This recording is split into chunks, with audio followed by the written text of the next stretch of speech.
Since 2021, promoters and private equity players have sold shares worth 3.6 lakh crore from their companies. According to a report by LiveMint, in just first half of 2025, promoters have sold more than a 2.5 lakh crore worth of shares. And we are not talking about some small names. In Bharti Airtel, 13,000 crore.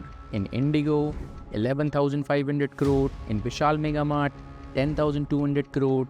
In Bajaj Finserv, 5,500 crore. And Hindustan Zinc, 3,000 crore. Global giants like British American Tobacco and Singtel sold 13,000 crore worth ITC and Airtel shares, respectively. But here is a twist. As promoters are exiting, mutual funds are buying the same shares aggressively. In fact, MF holding in BSE 200 rose from 7% to 11% in just 4 years. At the same time, promoter holdings have decreased from 43% to just 37%, a drop of 600 basis points.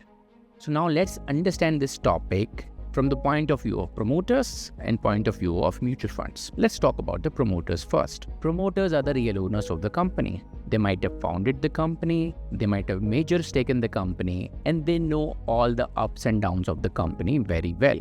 Market is all-time high, their company stock is at all-time high, so they are feeling the itch to get rid of some of the stake to take advantage of this rosy situation. So if promoter is selling the stake in his own company, he feels that company stock is overvalued, and that's what he wants to take the advantage of. Now let's talk about from the mutual fund perspective. Why they are buying the same share which promoter feel is actually overvalued, and that is happening because of you. SIPs are at record high, over 20,000 crore every month is flowing into the SIP. So that money has to go somewhere, and fund managers are putting this money in large and mid-cap names. So mutual funds has become price agnostic. They are investing at any valuations. Now let's discuss how it will affect you, the investor. As an investor, you are doing the job very well. You have been told to keep running your SIPs, and that's what you are doing. And mutual funds are taking advantage of that cash and investing at any price. But always remember, valuation matters. If you, me, or the fund manager bought a stock at a very high valuation, it doesn't mean if more money will come into the mutual fund, the stock will keep going up.